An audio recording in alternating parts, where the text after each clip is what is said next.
history is about teaching us as a people that we're at war. I want to speak about the image of our people. We have to be protective of our image. Our ancestors, they were oppressed, and we are oppressed today. Hotep, brothers and sisters, I am Jah. And I am Kev. This is the Jah and Kev show, and today we're going to be talking about a subject that we all need to discuss. And that subject is none more than being defenseless in the black community. Brother Kevin, you got something to say? Yeah, so what we're talking about is self-defenseless as opposed to using self-defense. And the difference, when you're doing self-defense, you're trying to protect yourself against an attack. Okay. Or learning a skill on how to do it. Self-defenseless is choosing not to, Okay. or not knowing how to. So I'm gonna do a little scenario. It's like you call in 911. Right. Like 911 dispatcher, what's your emergency? Well, we need help. I'm being attacked. Okay. Okay. Well, where you at? I'm in the classroom, at the school, but I'm also in the courtroom, in the courthouse. I'm being attacked in the judicial system. I'm being attacked on the side of the road by law enforcement. You know, I'm being attacked at convenience stores and whatnot. And so 911 dispatcher will say, well, do you know your assailant? Do you know your attacker? Yeah, it's my uncle. Your uncle, a family member? No. Well, he's my Uncle Sam. He's attacking me. You know, he's attacking me everywhere I go. Okay. Okay. Well, I see. Is there a church around? Yeah, it's a church up the street. It's a church around the corner too. Well, see if you can make it to the church. Maybe that could protect you. Okay. And also, do you know any election booths that's around? Yeah, well, election time is in November. Yeah, if you can make it to election time, you know, you could protect yourself at the booths. Because unfortunately, we won't be able to do anything for you because we have the Asians right now that we're helping. And we had the Jews on the line also on hold, and they're upset about something. Wow. And then also the LGBTQ just called in, and we got to help them first. So if you can make it to a church or an election booth, maybe you could defend yourself against your attacker. And that is a microcosm what's happening in the black community. It really is. It's happening every time we open our eyes. All we got to do is wake up and it's happening.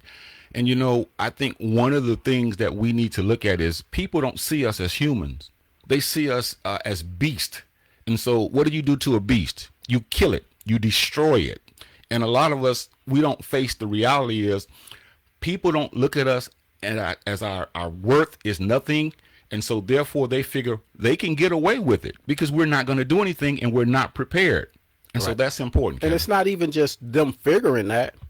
History has shown us that. Right. They could get away with it. It's easy to now, we could bring up cases where this person got persecuted or prosecuted and found. But as a whole, they get away with attacking us because only time you need to defend yourself is when you're being attacked. And it's not just physically attacked that we're talking about. Right. This is something that we want to get across to y'all. We're talking about we're being attacked in the classroom. Every facet education. Of life. That's right. We had a show last show we did was about education. Right. And sometimes we getting attacked by our own people for trying to educate ourselves or talk about self-education. Yeah, leave that alone, Kev. I want to say something about that later on in the broadcast. All right, we'll get to that later. We're also being attacked in the judicial system, the courtrooms, yes, sir. Railroaded, financially, everywhere, economics, employment. So by law enforcement. So we're talking about different things, and of course, you don't physically fight or defend yourself physically in the courtroom. You have to do that intellectually. Well, Kevin, I want to start this off by saying this is a interrogative because you said something that was very powerful. But if this has been happening ever since we've been here, and it has been, we know that, then why are we not prepared more at this time and day to deal with the attackers and the oppressors? That comes to another show we did before last week, education. We talked about leadership. Okay. We have to have people that are trying to guide us in the right path. And we have to start thinking in that way, in that fashion, that we have to start protecting ourselves, because we have been under attack. We are constantly being under attack, incident after incident, and we only concentrate mainly on the physical attacks, Right. where we're being murdered.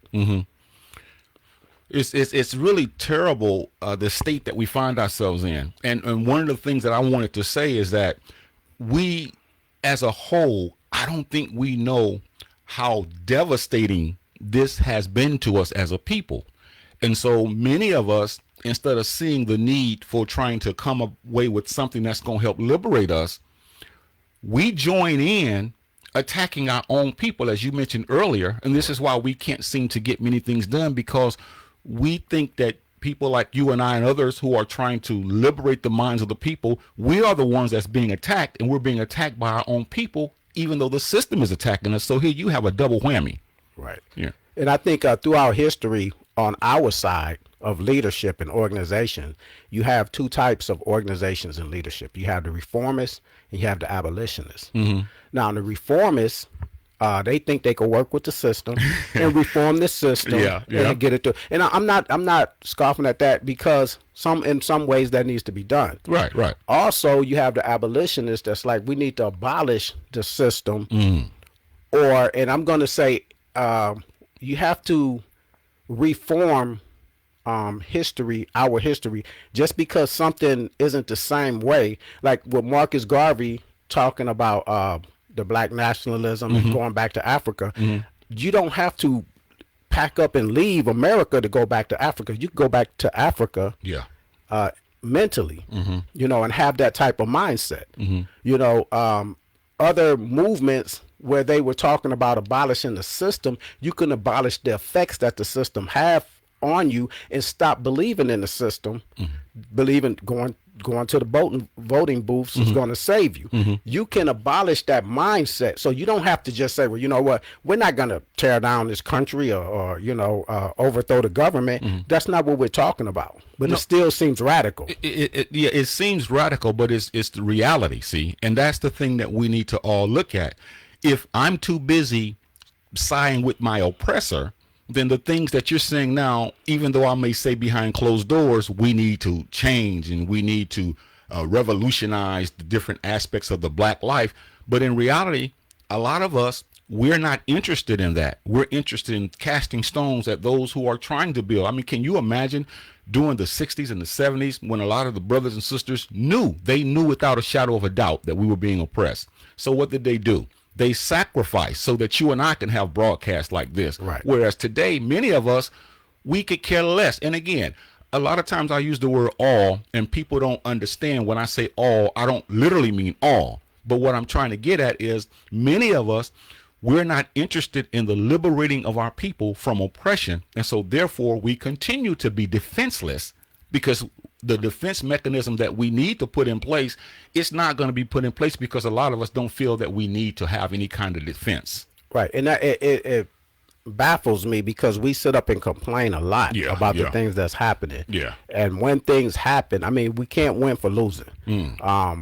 When things happen, that's good things that happen, that we do something, we are first to criticize ourselves. You know, many of us will come out and be critical. You know, oh, this brother's trying to do this. Right. That's not going to work. Right. You know, well, if you don't think it's going to work, what are you thinking? What are you going to do? You know, you could say, well, maybe, brother, it'll probably work out better if we did it like this or did it like that. Or I'm not going to say anything. I'm going to let you do what you do. Okay. And I'm going to figure out something else that I'm going to do.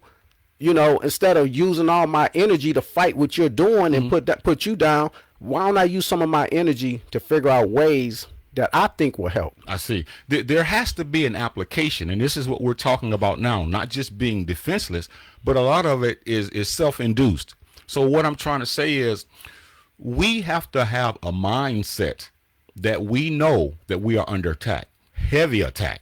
Right. And so then when we see that this is going to affect not only us, but it's going to affect our children and our children's children and their children, then you should see more of us saying we're going to band together. And no matter what it is, you do your little part, I do my little part, everyone else pitches in. And then you have people, as I keep mentioning, back in the 60s and 70s, we may have complained about all the civil rights organizations. We may have complained about Martin Luther King and his method. We may have complained about the Nation of Islam, SCLC. We might have complained about the Black Panthers. But I see them saying, I'm not going to put myself in a defenseless state. Right. I see a lot of, you know what, today with us, and I'm talking about myself included. I'm talking about a lot of us who talk a good game, and we're not, as the young folks say, we're not really down for the cause. We just want to debate. We want to verbalize. We want to argue. We want to fuss. We want to fight. My way is better than your way. You didn't do it the way I did it. But yet, what gets done? Not a damn thing. And that's one of the reasons we're defenseless right now. Yeah, and I think one thing is the mindset. It has to start with a mindset. We have to have a mindset, and maybe initializing it and sparking and putting a spark into our youth, that they could listen to us talking and say, you know what, this is what I'm going to do. This is where I'm going to take that movie. Right. I mean, that movement. I'm going to take that, and this is what I know how to do, and I'm going to take it to a new level. Or I'm going to look at what Garvey was talking about, or W.E.B. Du Bois, or Malcolm, or whatever, and I'm going to do something, and I'm going to reform that. I'm going to reform that movement. That's why I was saying reformists, abolitionists, it's not. We need both. Right. You know, we have to have the mindset that we're not going to let the system affect us like it has been affecting us, or the things, and learn from what they did to the Black Panther Party and things like that, and say, okay, this is what my enemy tries to do, and this is how they try to divide us. Exactly. So I'm not going to fall for those tactics. And it's very difficult, again, it's very difficult for any of us to do anything, as you just mentioned, with that type of mindset that really does not see the condition, the pitiful condition we're in. You mentioned at the outset, we're attacked on all fronts. We always have been. But for some reason, many of us think because we can turn on the television and we can watch celebrities, we can watch athletes, we can watch all these people, we've let our defense guards, we've let them down. And so people can do anything to us because we feel like we have arrived. Yeah, or we've made strides. Yeah, and we're really going backwards if you really look at what's going on now. Yeah. And so we're talking about being self-defenseless. And one thing I do want to bring up, it was a hearing about 5 years ago, about 2017, with Karen Bass. At that time, she was a House representative. And on Capitol Hill, they was grilling the Attorney General at that time, or Jeff Sessions, and the director of the FBI. Now, if you go and you YouTube that, everything I just said, you look at the hearing, and what the FBI was doing and what they were directed to do was seek out Black identity extremists in America, talking about under umbrella of domestic terrorism. So they're looking at anybody that had this pro-Black mentality and attitude and pride within your self, and trying to label you an extremist and use the federal part of the government to be able to tap your phones, you know, and they also put these reports out. They added the Black Lives Matter, the Nation of Islam, any Black organization that they wanted to put under that extremist tag under domestic terrorism. Now that's a big word. You're talking about a terrorist. Yeah. Now you tell me, in your experience here, have you ever heard of the Nation of Islam or Black Lives Matter or any Black organization or group making blowing up buildings or going in and shooting up a bunch of white people, hurting, you know, just terror? That's what a terrorist does. It terrorizes the community as somebody else. Now, I'm not talking about gang members terrorizing. I'm talking about being an actual terrorist, going into a white Catholic church or a Jewish or synagogue, anything, and just shooting up a bunch of people on the basis of them being something different than being Black. That doesn't happen. But yet our money was being spent.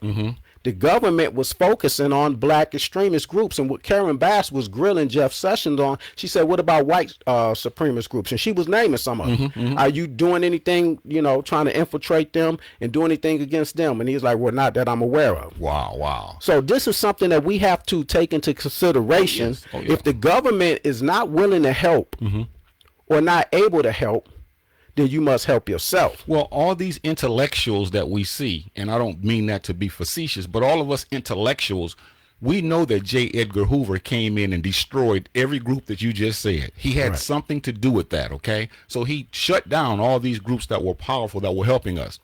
And so what I'm looking at, it's like if I see you on the streets and I see a man pulverizing you and you're sitting there not defending yourself, I'm going to say, well, this man is weak, or he's scared, or he's a wuss, or I'm going to say something like that.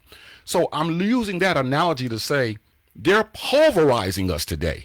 And many of us are not even thinking about defending ourselves. And that's the part that makes it so sad, because we know these things, Kevin.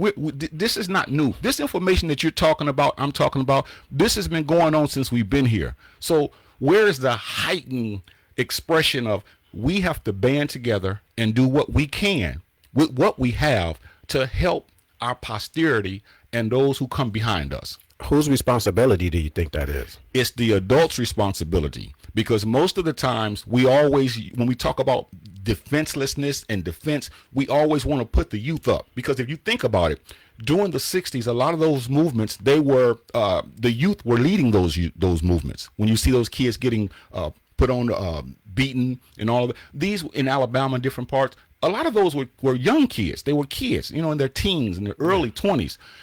I've always thought that the adult should lead the child. So we should be the ones out front, so the children can look at us and say, man, I want to be like those who are older than me, because they're showing me how to fight. They're showing me how to defend myself.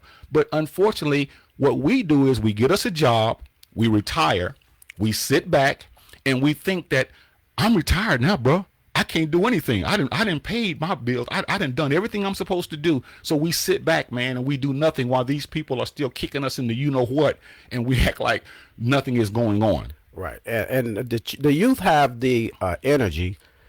And a lot of times what happens when we get older, we start to get comfortable. Like you said, we got a job, we got a house, we have a lot to lose. And that's where many of the adults are at. And this is something that we must change as adults. So when I was asking the question, who is responsible? To me, our black men are responsible for the protection of our homes and our communities. Mm-hmm. This is where you're talking about you watching me getting pummeled and I'm not fighting back. Mm-hmm. I'm not showing any resistance. And you're going to look at me and say, he's a wuss. He's weak. And you have to understand, all these people that hate us, mm-hmm. they have to be looking at us mm-hmm. and saying they're harmless when it comes to us. Mm-hmm. Y'all will kill each other in a quick second. Yeah. But when it comes to us, which made the Alabama Sweet Tea Party so refreshing to many of us, mm-hmm. because you see how they acted in that. They jumped on one man, mm-hmm. Quick, fast, in a hurry, didn't look around to see if they were being outnumbered or anything like that. Right. They thought it was just going to go down like normal. Right. And the surprising thing to many of us, the sad thing is it was surprising to many of us, that young people, old people, everyone joined in. Oh, yeah. The people that don't keep their pants pulled up like we always, you need to do this. They was pulling up their pants and knuckling up and coming over there. Mm-hmm. The youth that many of us like to bash and say they this and they don't do this. They jumping in the water and swimming. Everything was coming into that scene. Right. Going against the grain. That's sad, because mm-hmm. we should have a lot of incidents like mm-hmm, this mm-hmm. that we could draw from, but we don't. But we have many incidents where we could draw from brutality from the police, or some white extremists mm-hmm. going into Family Dollars or churches and shooting us and mm-hmm. killing us, and going, whatever, into schools and killing up a bunch of people. Wow. We have many of those incidents. Yeah, you think about just last month or before that, where they're saying they're taking books that talk about us and our importance. They're taking those books out. They're taking libraries out in Florida and different places. That right there is a state of us being defenseless. Right. What I'm trying to say is we don't have to be defenseless in this area, because if they take the books and the things that we need to read that is going to encourage our children out, then you and I and others would have to sit down and say, well, since they're not teaching them, since they're not giving them what they need, I'm going to make sure that my children have some kind of institution that they can go to so that we won't be sitting in a defenseless state. But I think we almost said the word, but we gripe and we do things like that all the time. But when are we going to say, if they do, and when they do take the books out of our school, what are we going to do to defend ourselves? Right. It's just like if we playing chess, me and you playing chess. I'm the black, you the white. And you making a move, and I just sit there and look and say, okay, you could go again.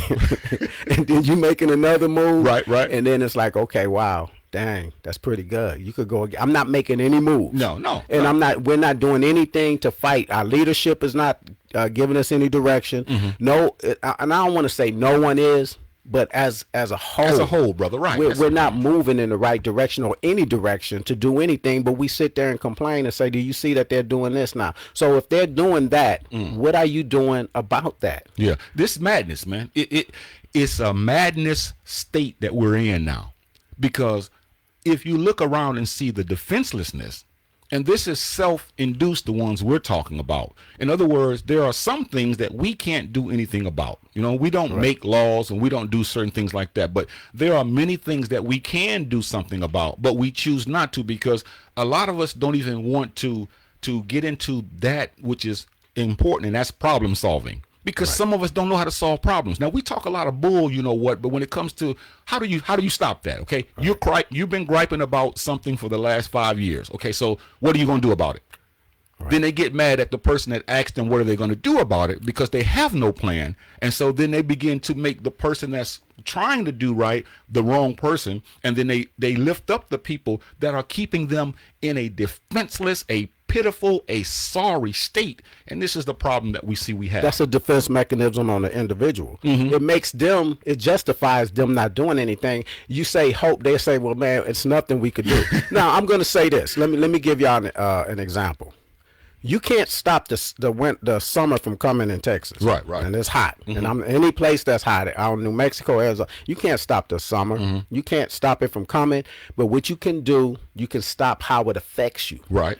You have AC. You know, you have AC in your homes now. You don't go outside, and you do things to stop the effect of winter or summer or the conditions. You can't stop the seasons from coming, but what you do, you prepare for it. So it doesn't affect you like someone that's out there homeless. We're out there homeless in the face of this, of what's happening in America.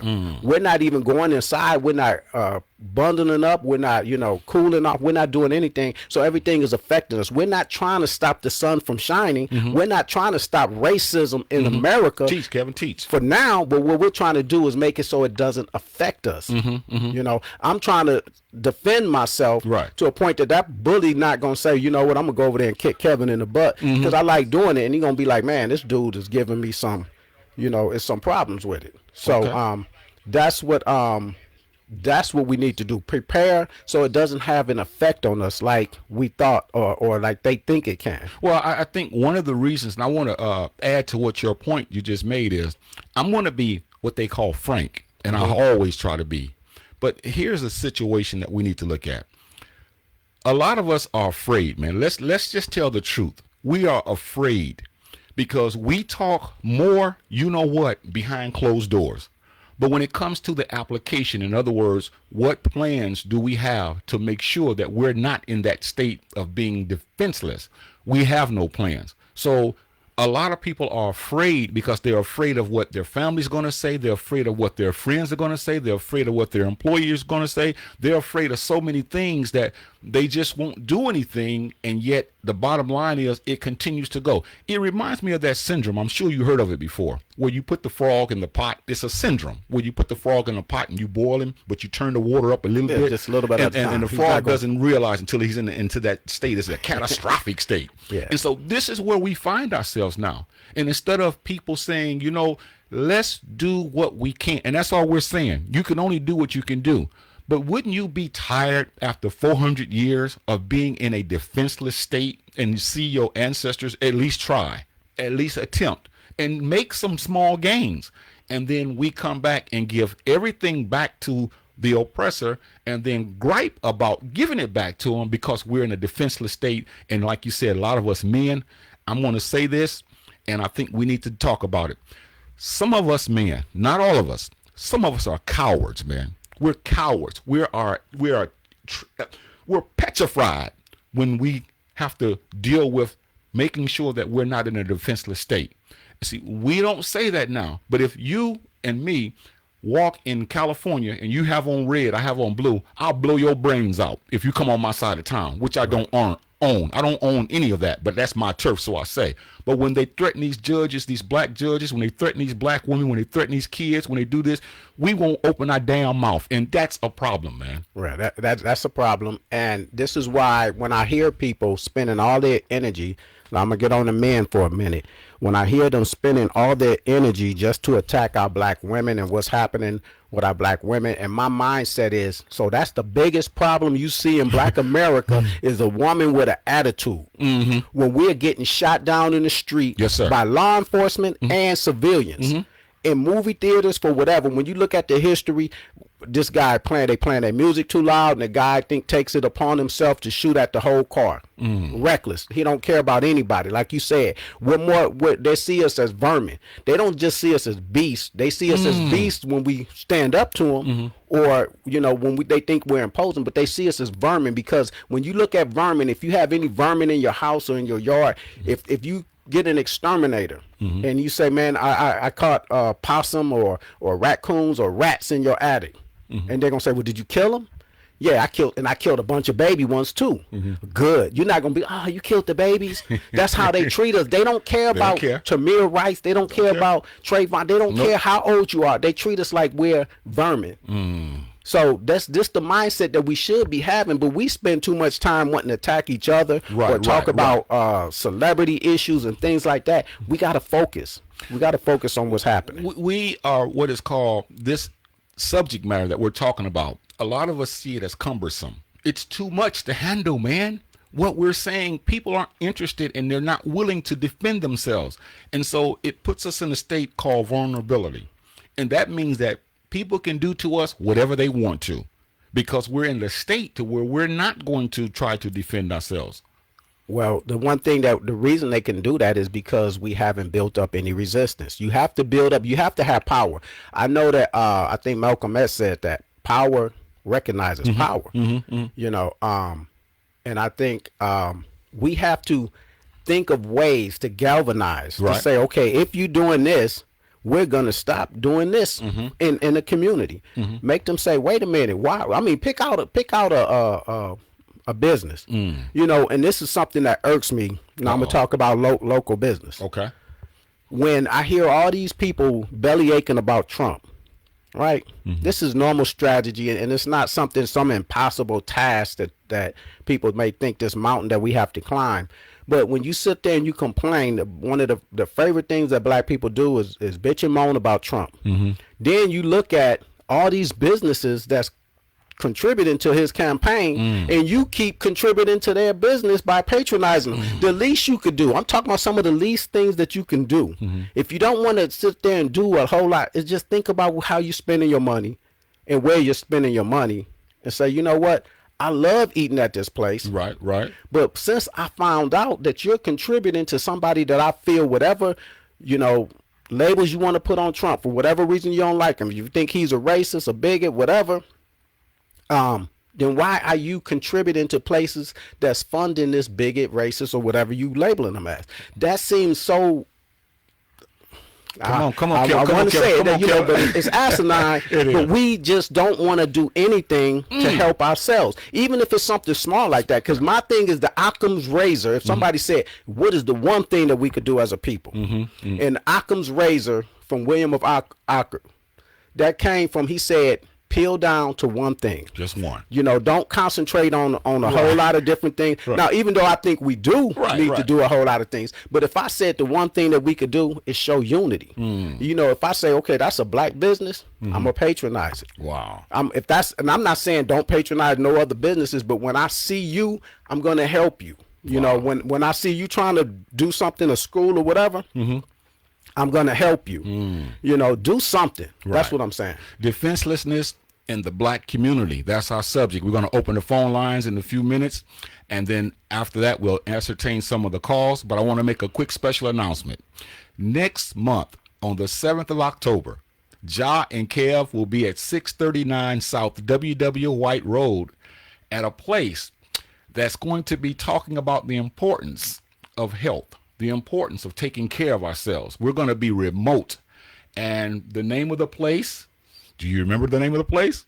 I know it's by Glows. Yeah, Global Fitness. That's Global what I Fitness. needed to do because I had a moment there. I'm glad you got me out of that jam. Yeah. Global Fitness Center at 639 South WW White Road. We're going to set our equipment up, and people are going to come out, and we're going to be talking to people, interviewing them about the importance of working out, because that's a whole nother issue too. We're dying, and we're not doing anything about. That's another state of That's defense. another place that we're being attacked. Yeah. Is and the country doesn't care about that. Yeah. But I'm saying we attack ourselves what we call soul food, and we don't eat right, and then we have all these health ailments and things like that. So staying fit, taking care of yourself, that's another big thing. Yeah. But they target us on that also. Exactly. You got to understand that. We have a lot of work that needs to be done, but not everyone has to carry that load or that burden. You can do your thing, I could do my thing, and someone else could be doing their thing, but we have that common goal together. Right. And that's going to teach our youth. See, everybody doesn't have to be doing the same thing. Right. So this is what we got to do. We have to defend ourselves. We have to learn how to defend ourselves. And I want to get into one thing that Brother Mario Salas, professor, congressman, or if I could, a politician, I put it like that. Okay. One thing that he did do some years back, he put out a DVD, a video DVD, and he had someone like a attorney come and speak to the black community. I think it was at Antioch Church. Okay. That's a big church here in San Antonio. But the attorney came and he gave a presentation on how we can defend ourselves when we're being stopped by law enforcement. Okay. Knowing your rights, knowing the law. And too many times our rights are being trampled upon by police over our ignorance. And a lot of times it's purposely done. Now, they will act like they don't know the law, but that's their job. But we give up our rights when we let them take liberties. Right. And they know they're banking on your ignorance. So the attorney came and he gave video scenarios with reenactment. Right. This happened. This person was stopped and pulled over. The police officer wanted to search his car. What are you stopping me for? A traffic violation. Why do you need to search my car for a traffic violation? These things like that. And it's like, just say this and don't comply with any search or seizure or anything. Yeah, go ahead. If they don't have a warrant, they're going to try scare tactics, intimidation tactics. Right. Well, what do you have to hide? I don't even have to engage in a conversation with you. That's what I'm saying. Things like that. So that was something that happened some years back. Things like that could be done again. You know, someone who's attorney, or you can say, hey, can you come and talk to my group or our kids? Yeah. And you could pass that along. Today or yesterday, September 1st, the state of Texas passed a bunch of legislation, a bunch of laws. I think it's 164 new laws came into effect. We need to learn those laws. Yeah. You know, those are things we need to do. People talk to me about gun laws and stuff like that, and you'll be surprised of the ignorance that we have and that we believe is true because someone has told us things and they're not true.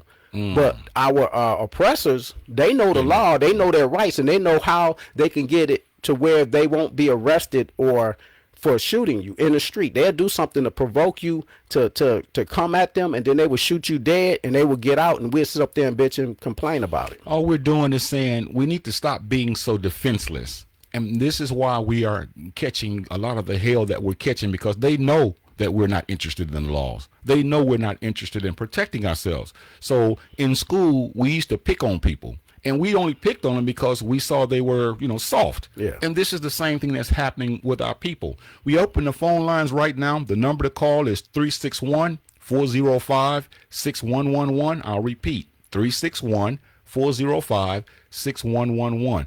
Bro, Kevin, let me ask you this question, because I don't always ask questions. I'm running my mouth all the time, but I'm going to ask you this question. What do you think it's going to actually take? I know we talked about a lot of, but what is it going to take for us as a group of people to say, no more? I'm sick and tired of this. No more. Wow. And that's a tough question, because that's something that we should already came up with. I mean, in reality, how many times do some white extremists got to come into stores and shoot and just kill us, Yeah. kill our grandparents or whatever, kill our kids or whatever. How many times law enforcement? Now, what I was getting at earlier with Jeff Sessions and now as Attorney General Rothstein and FBI Director Way. Karen Bass, I believe she's the mayor of Los Angeles now. She stepped down from the House, but she grilled them because, like I said earlier, they sent that information to local law enforcement all over America about looking out for these black extremists with black identity extremist groups. So when you join any kind of group or organization, or you get with brothers that want to talk about doing things, you're being looked at. They look at you in a certain way. So I think that we need to get together. I don't think black people as a whole are going to do anything. Okay. But we have to have a movement. I hear you. And you have to have a movement. Now I'm gonna bring up the Birmingham bus boycott, and I'm gonna ask this question: what other cities in America, major cities, small towns, were also boycotting the fact that black people had to ride on the back of the bus? Well, that wasn't happening in San Antonio. That wasn't happening in New York City. You had an incident in Philadelphia and maybe on New York where the woman didn't give up her seat. Right. But I'm saying the actual where black people got together and said, no more. It was one place. I hear you. Birmingham. Wow. And what effect did that have on the rest of the country? We all benefited off of them sacrificing, boycotting, walking, carpooling instead of riding the buses, and it hurt them. They tried to wait those people out. They're like, it's not going to last. If you look up the Birmingham bus boycott, look how long it lasted, almost a year. And they saw that them people had to stick to this to say, in the result, like, we're tired, no more. Yeah. And it was hurting them, and they had to come up with some kind of amendment. And act of Congress actually happened, and then all of us, no one had to ride on the back of the bus. But I think movements in pockets, somewhere, do something. Wherever you're at, wherever your group of friends, start talking to them in a positive manner and say, man, instead of just having these complaining sessions, say, man, let's do this. Or, you know what, somebody initialize some kind of movement or say, well, let's do this, let's do that. And then when you get your friends to come along, they're gonna say, you damn right, let's do that. Yeah, this brother Kev is on fire today. Y'all better leave him alone. He's hot right now. And Fannie Lou Hamer says she's sick and tired of being sick and tired and all of that. Okay, but we're still sick and tired, and we're not doing anything because we're defenseless. We do have a call. We're going to answer this call now. And caller, thank you for calling the Jah and Kev show. What's on your mind? You guys have some interesting points, and I wanted to just bring up, like Brother Kevin just spoke about, as an African American with these police, we know, even if it's something as petty as license plates getting pulled over, or maybe our tail lights is out, we already know, even if it is petty, don't give them any ammunition. If they ask you to put your hands up, put your hands up. Even though it sounds trivial, you still need to do it because they're just waiting to unload on us. And for my problem with the African-American community is that we cry when we see these news articles about how a black man is gunned down. Now, in some cases, yes, these cops are wrong. But in some case, when you have a black man sagging, cussing, oh, screw you, you pig, who are you to tell me? It's like you're giving them ammunition. Let me ask you guys this. With all this stuff going on, in another case like Trayvon Martin, if that does happen again, which I hope it doesn't, what does it take for us as a African-American community to get them to stop? Because it's like they're paying off judges, they're paying off cops, all this stuff. It just goes so deep. So it's like, what, we just going to keep crying on the news every time we see another Trayvon Martin? I mean, what's the solution? All right. Thanks for your question. I think we have to go back to something that you said earlier, which is that mindset. The mindset that many of us have has been given to us. It's a Eurocentric induced mindset because that's all we know. We've been brought up in the educational system. We look at the news. We look at politics. We have a religious mindset, and it's all been tampered with. For example, you look at some people who won't even fight back because in their book it says you got to turn the other cheek. They believe that. So it's the mindset that has to be dealt with first. We have to start to talk to people and let them know that in order to be any thriving community, you're going to have to defend yourself. And as Malcolm said, by any means necessary.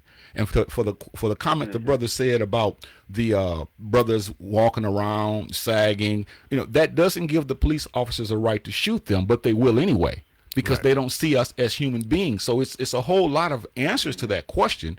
But the bottom line is, we have to start with each one of us to say in our own hearts, what are you going to do? What am I going to do? Okay, and I want to comment on the call also.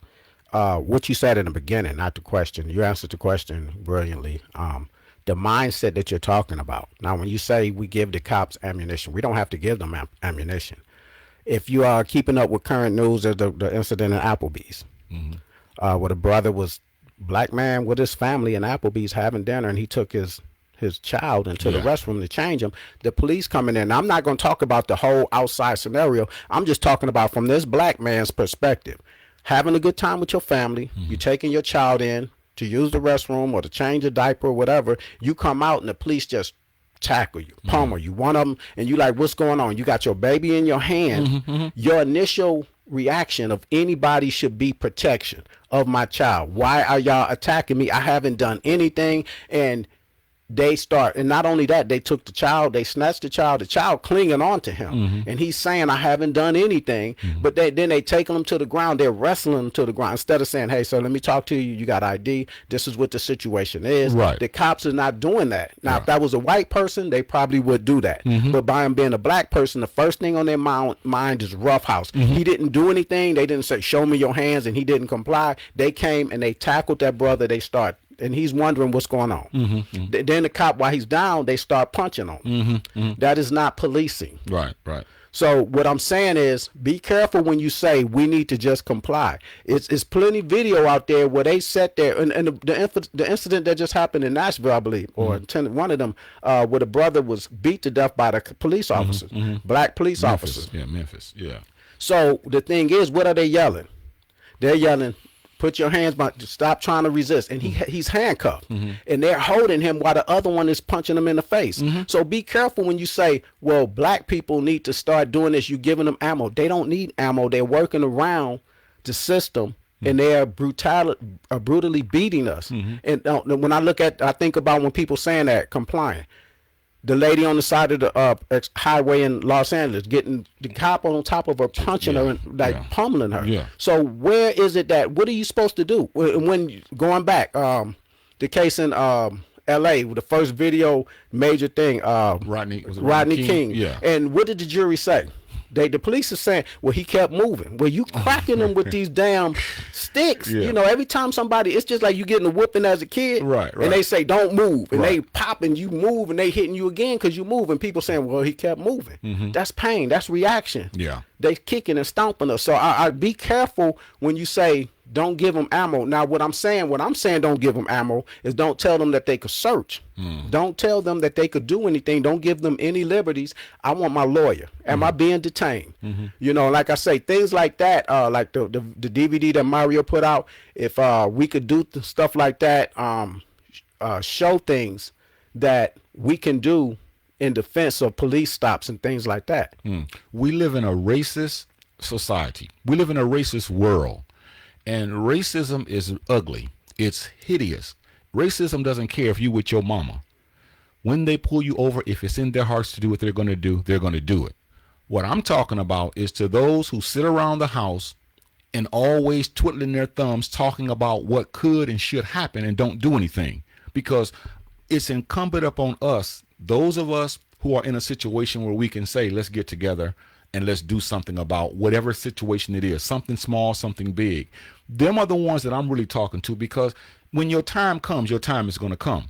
But a lot of us, we don't realize the defenselessness state that we're in is caused by us, man. Yeah, that's why it's self-defenseless. It's self-defenseless. It's caused by us. Being defenseless is one thing, but when you're choosing to do it, you're choosing to be defenseless, then that's self-defenseless. Like, I mean, all these shooting incidents, and I'm going to say this, I was trying to put together some classes and things like that, teaching points on people, on active shooters, when you're out in public and things like this, things that could save your life, things you could talk to your kids about to save their lives in school. And the response. What happened, Kev? What happened? Very limited people interaction. Even it was hard for me to get places to do the seminar. And I'm saying I'm doing the seminar for free. This is a seminar that I saw the Bexar County Sheriffs give, or a part of it. I was going to incorporate some of their teaching on the law enforcement side of it.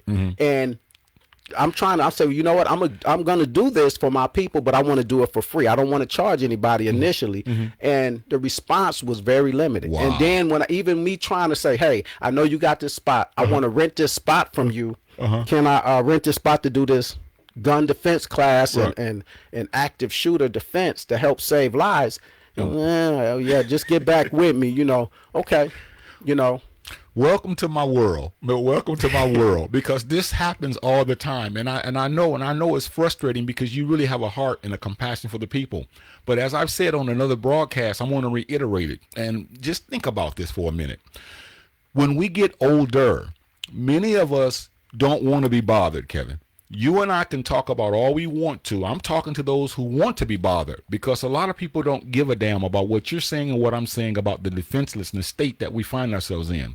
What we want to do is go to a job, and if we're not working, we want to sit around all day, watch TV, watch sports, watch entertainment, get on social media, and not look at the state that we're in. We don't want to learn anymore.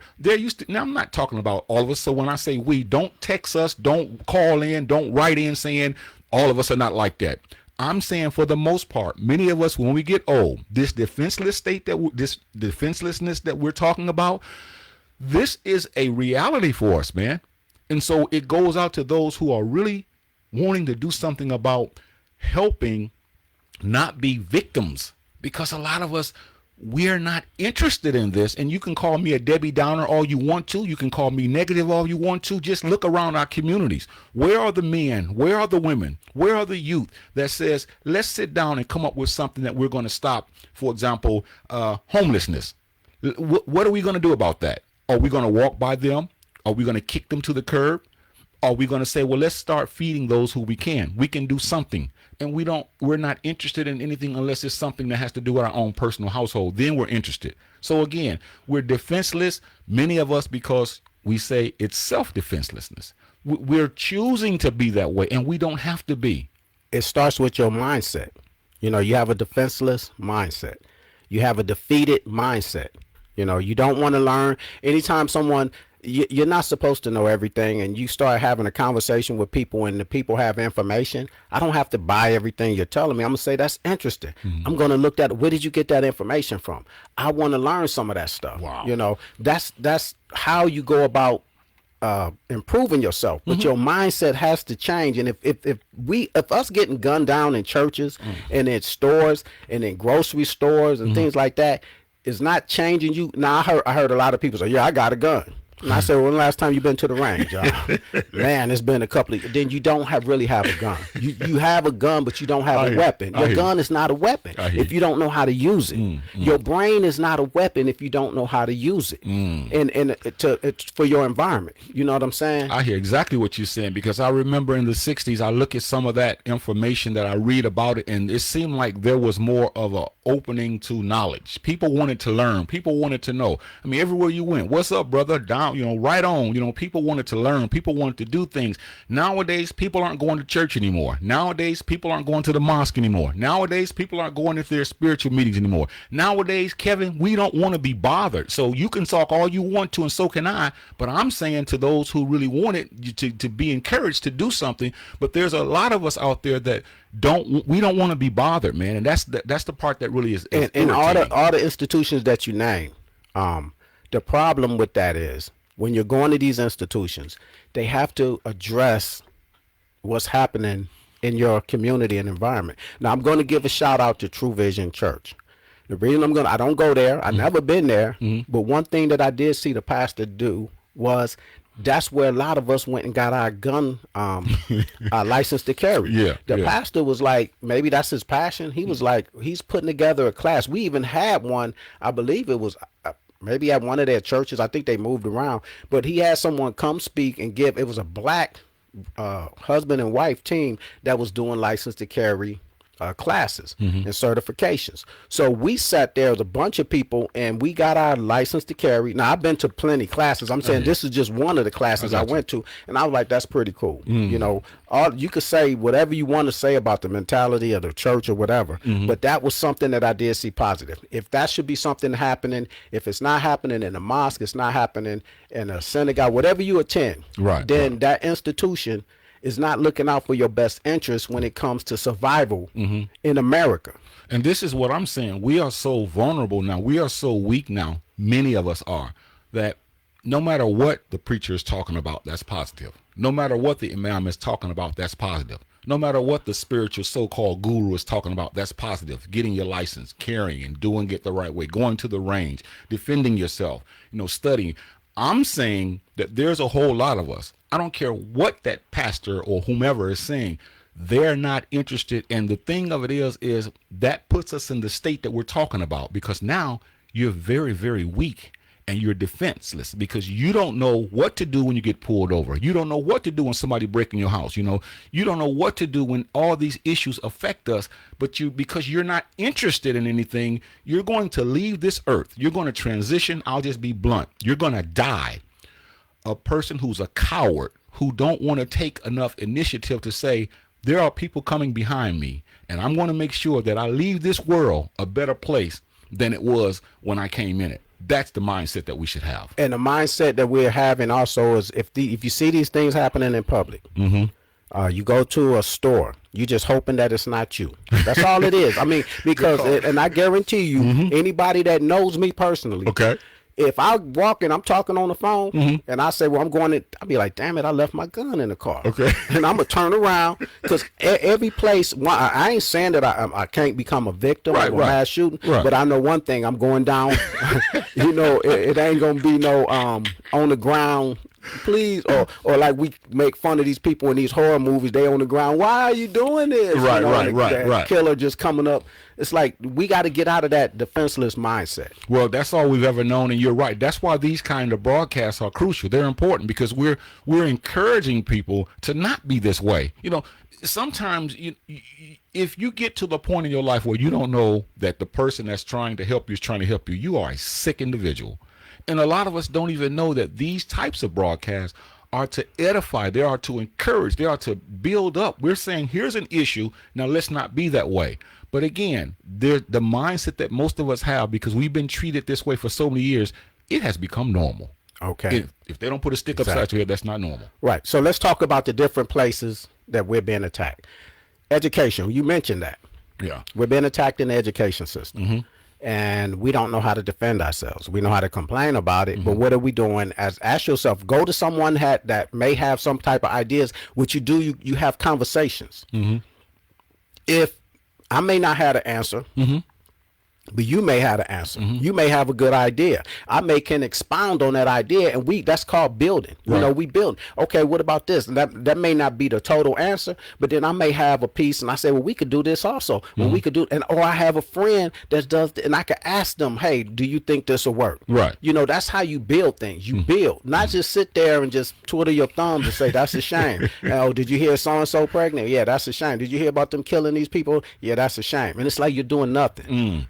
Racism has done its job on us, because most of us are so fearful that the things that we're talking about now, like I said, behind closed doors, we scream from the mountaintop. But when it's time to say, let's actually put something into practice, we're not interested in doing it because we're defenseless. And because of that state we've been in for so many years, you're asking them to do something, and I'm asking them to do something that is anathema to them. They can't figure it out. They don't want to do it. But what we're saying is, you have to start somewhere. And even if you're in that state today, you can start today saying, you know what, I'm going to pick this subject or whatever it is that's going on, this issue, and I'm going to devote my time to it. And then you call in one day and say, you know what, I was encouraged by you brothers. This is what I'm doing. And we're going to applaud that, because that's what we need to do, is to let people know that you can defeat being defenseless if you take that first step, and that is choose something. And if no one else does it with you, Kev, you got to do it by yourself. Don't be sitting there waiting for a group of people to come and help you. And try to motivate people, because like I've been to a couple of events with you, and I'm gonna say this about when you're going to your church, you're getting out of church, you're getting out of you know, whatever service, whatever institution. Do you have the men out there making sure the women and everybody get out of there safely. Is that in their mindset or their mentality?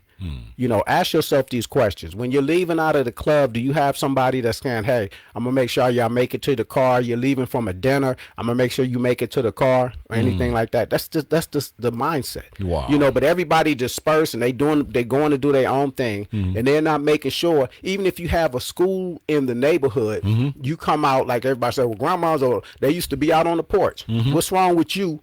You talking about how they used to be. Now you in the grandma's age group now. You know what I'm saying? Guess what? This your time now. Yeah. So are you just going outside to make sure that these kids, everybody making it home safe? The kids ain't out there getting in the fights, being vigilant over the people walking, you know, getting off the school bus in your neighborhood, your community. Get together with some brothers. I remember the videos where they used to have the first day of school. A bunch of brothers sitting up there at the school and they clapping. Black men on both sides. The kids going through, they giving them high five. Yeah. You know, and what is that telling the kids? This is important. We care about you. You don't even know me, but I'm rooting for you.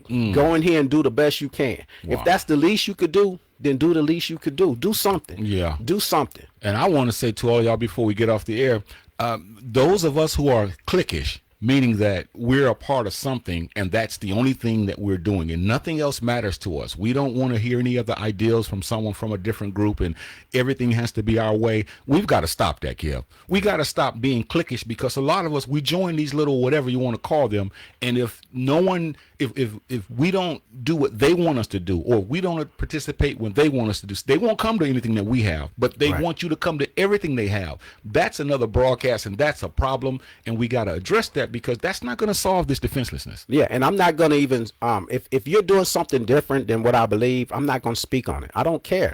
You know, if I don't believe in what you're doing or whatever, then I got to do my thing. And I'm going to go with somebody doing the thing but I'm not going to attack this group and say, oh, well, look at them. They doing this. That's wasted energy. What are you doing? I'm going to read some of these comments that we had on Facebook portion. Now, we're doing YouTube Live, so if y'all could check in the Jah and Kev show on YouTube, that'll help out our subscription and everything. But Barbara Royal, she said we need a new era of the Black Panther Party, basically. She said there's so much that we as a people should be doing. I appreciate that comment. And Stephanie, I appreciate you showing up. Kaya, she said Mario was a Black Panther. He was part of the SNCC organization. Now, the thing that I remember with Mario Salas, people look at his name, people look at how he looked, and they, oh, he not black. Mario Salas was in the Black Panther Party. He was in SNCC. He did a lot of things in the black community, but black people looked at him when he was running against a sister, and they were like, man, why you, I had a brother ask me, man, why you vouching for that dude? He ain't like, and I'm like, brother, get to know that dude. Exactly. Know that dude. He taught black studies at University of Texas at San Antonio. You know, he's very pro-black. Now, if you don't agree with everything he's talking about, that's fine. Right. But I'm saying, get to know who's in your community and who's trying to help. I appreciate that comment, sister. She said, also, Texas Constitution has amendments up for vote this year. We must vote this BS down. And what I'm going to say, Stephanie, is anything that you're talking about, get more vocal about it and posting the things, and because see, our enemies are quick to do that. I had a discussion a week or so ago with a middle-aged white man. We was talking about a whole lot of things. I was at jury duty. This dude came to me and clung to me. We didn't know each other, and we had a lot of discussions. And he told me, man, he said, I'm glad I met you, and I'm glad I had this time, but we were talking about a lot of things that people don't realize that's happening in this country, you know, from a different perspective. He could give me his perspective, and I could give him the perspective from the black point of view. But make those things known. I was telling him one of the things I was saying, well, they're talking about defunding the police. And I asked him, I say, all the things, the gripes that he had about the police doing stuff, I said, do you know, he said, we should have something that does this. And what he was describing was the defund the police movement. But what happened is, the opposition, they put out a false narrative of what that meant, and he thought that's what it means. I said, well, no, what you're talking about, you know, if a police officer does something against the law and the city gets sued, that's my taxpayers' money. I say that's what defunding the police means. That it's not our money; they have to pay that on their own. So that's what I put some of those things out. Talk about it with people. And she was letting Robert said people can be self-defeating, and that's a lot of us. And we have been self-defeating for a long time, but we have to turn that around. Of course. Well, you got any more comments? Because this is awesome, man. We got about a minute to go. No, that's basically it. Like I said, we have to congregate. We have to get together and have discussions. Have discussions on social media.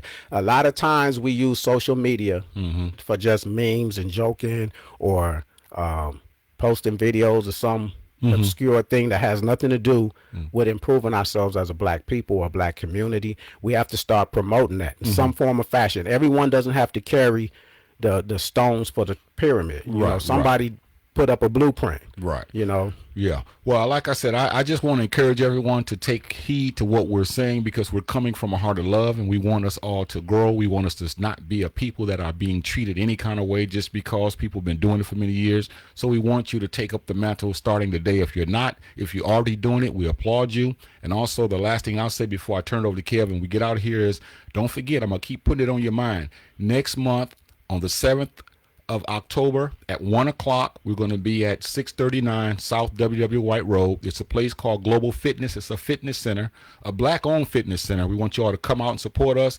Come out there and work out, and we're going to be doing interviews and just having a lot of fun. So this is our giving back to the community. Come out and support us. You can see us. We're going to be set up like this. We're going to have a lot of fun, and they're going to be working out. Kev and I are going to be interviewing, because we do our workouts ourselves. I'm going to have my donuts with me. So also, I'm going to say this and leaving with y'all.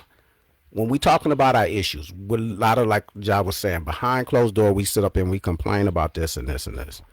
Instead of just turning that complaint, you could complain and then ask somebody what you think we need to do. There you go. That is the important thing. What do you think we need to do? If I want to contact somebody like Mario, say, hey, you know, what is it that do you know anybody that want to do this type of class that can help me? I got this idea. You know, reach out to people, discuss things with people so we could build. All right. That's good enough, Kev. Jah and Kev Show. I appreciate y'all showing up. All right.